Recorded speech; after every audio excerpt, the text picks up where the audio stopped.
Welcome back to my podcast. This is my fourth episode, and this is our second episode of doing the preview for tonight's games and the best bets. So today is May 25th, and we have one NHL game and one NBA game, similar to yesterday. Yesterday I went down by 0.36 units due to PJ Washington going 0 for 4 from 3. I just needed 1 3. So I went down a little bit yesterday, but hopefully today we can make it back. And we're going to start in the NHL, where we're moving to the West. We are in the Western Conference Finals for Game 2 of Oilers and Stars. This game is going to be played in Dallas. The Oilers went up 1-0 a couple of days ago on Thursday, where they won in double overtime thanks to Connor McDavid. So big road win from the Oilers on Thursday.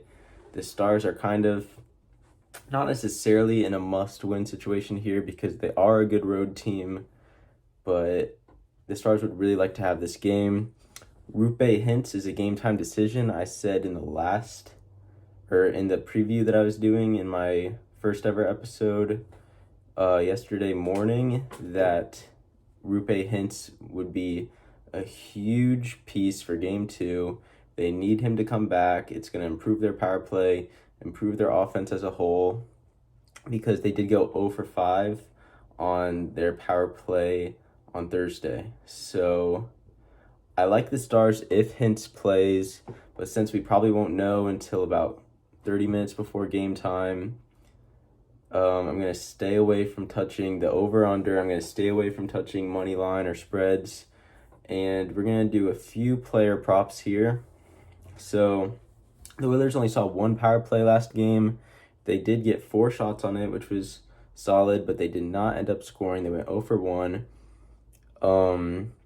That power play also ran through from the second period to the third period, so it might have ruined some momentum there. But today I'm expecting 2 power plays, maybe even 3 power plays for the Oilers here. The Stars are pretty disciplined. They don't really commit a lot of penalties, but I don't think that we're going to see only 1 power play here again tonight.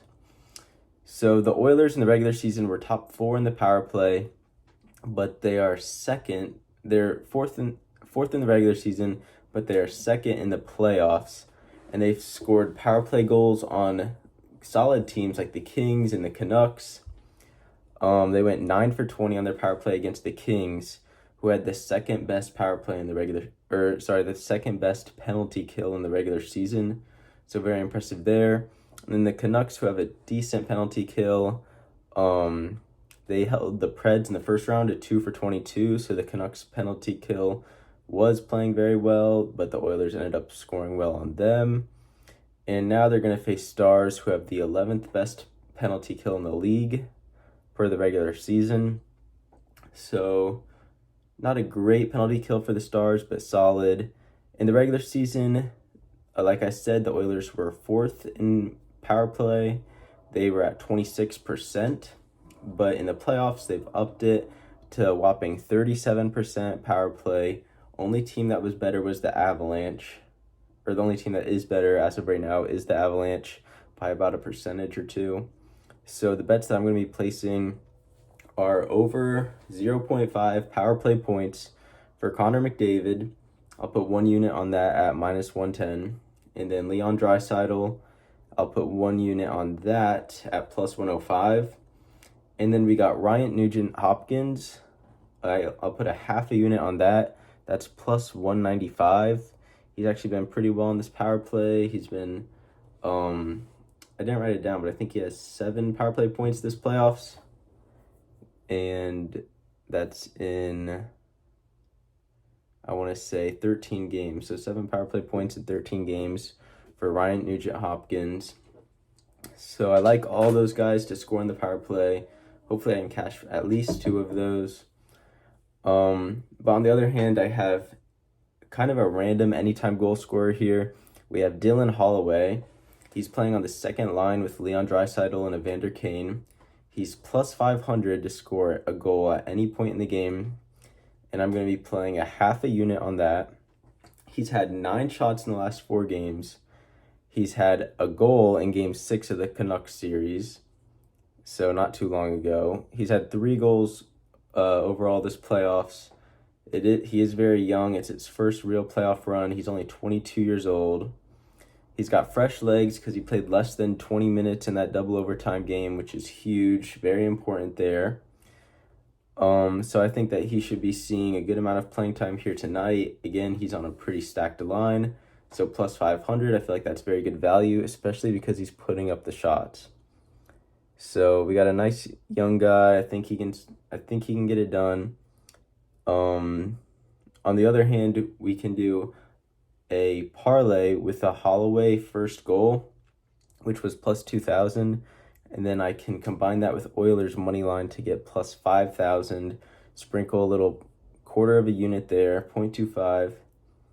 And that's kind of just a long shot that I wanted to place. I think there is some good value there. He did score the first goal in Game 6 of the Canucks series, so that was, only 3 games ago? All right, so we're moving on to the NBA now. Let me fix the blinds, and then we'll do NBA. Okay, that looks much better. All right, so in the NBA, at 8:30 Eastern time, we have the Celtics playing they're traveling to Indiana now to play the Pacers. Celtics are up 2-0 in the series. The first game was pretty close. It went to overtime. Second game I reviewed in the first episode of the podcast. Halliburton went down, and then the Celtics kind of ran away with it. But the Pacers did play a pretty good first half in that game when Halliburton was playing. But then it seems like that they didn't really have a game plan without Halliburton. But they've known about this injury now. They've had a day to prepare for a game plan with no Tyrese Halliburton. There's still no Porzingis for the Celtics. There's been reports that Drew Holiday has an illness and that he might not play in this game. It is a playoff game, though. I'd expect him to play. He's a veteran. I don't know how badly they really need him because the Celtics don't necessarily need to win this game. I'm sure they'd like to, but I don't think they're going to try to force Drew Holiday out there, but I think he'll try to play. That's just my guess, though. It's kind of a must-win for the Pacers. You can't really go down 3-0 in the Eastern Conference Finals, especially against a team like the Celtics. They might try some funky lineups here tonight that the Celtics haven't seen, like with Halliburton out. They could try to run some small ball, maybe run, I don't know, you could run Neesmith at the point guard, something crazy like that. See if you can find any weaknesses for the Celtics. And then anyways, let's get on to the bets now. I'm going to be placing a half a unit on Pacers plus 240. So I don't necessarily think the Pacers will win this game, but at plus 240, you know that they're going to show out at home. Halliburton hasn't necessarily been great this playoff, so I don't think it's a huge loss. McConnell's a solid player. Nembhard's a solid player. They have scoring in Miles Turner and Pascal Siakam, who's been playing really well. So plus 240, I think that's great value. A half a unit there, why not? Then I got a full unit on Pacers plus 7.5. I think that they will cover this game. Again, like I said, still no Porzingis. You can see the Pacers push the pace and then get Al Horford tired. Luke Cornett was banged up last game. I think he's good to go now, though. But let's move on to player props. We have Pascal over 36.5 points, rebounds, and assists.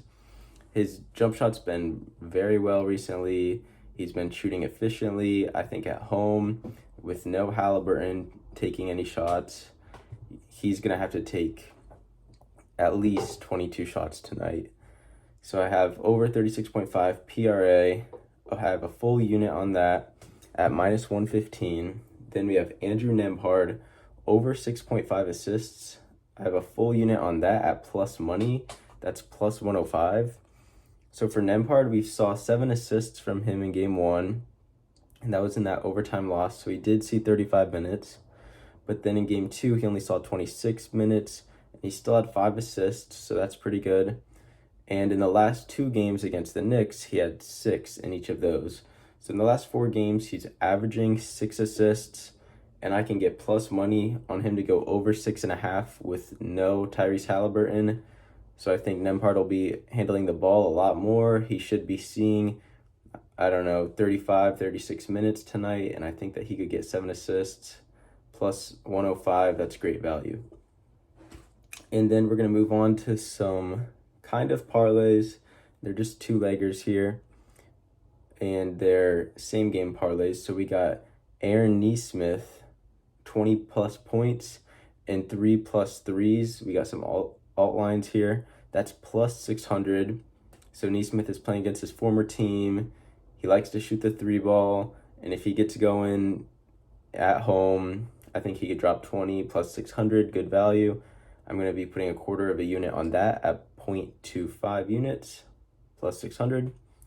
And then another role player, we got Andrew Nembhard, 20 plus points and 2 plus threes. So not as great of a shooter as Nesmith, but he's still got the jump shot. Plus 475 for that, and I will be putting a quarter of a unit on that as well. And then we have Miles Turner, 20 plus points and 2 plus threes at plus 190. I'm going to be putting 3/4 of a unit on that, so that's 0.75 units. And yeah, with no Halliburton putting up shots, you're going to need Nesmith to show up, you're going to need Miles Turner to show up, you're going to need Andrew Nembhard to show up. And like they say, the role players always show up at home, like Pascal Siakam, Halliburton. They're expected to show up on the road and at home. But when you're at home, you're expecting Nesmith to knock down his threes. You're expecting Nembhard to knock down his jump shots. You need Miles Turner to show up for the crowd. He's a longtime pacer.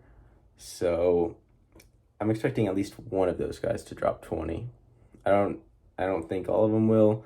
I think at least one of them will, though, with no Halliburton. And then we got some same game parlays here. These could be middled. So the first one, I have Pacers plus 3.5. Pacers to score 107 points or more, so over 106.5. And then we have Siakam, 20 points, 5 rebounds. Miles Turner, 10 points and a 3. TJ McConnell, 5 assists.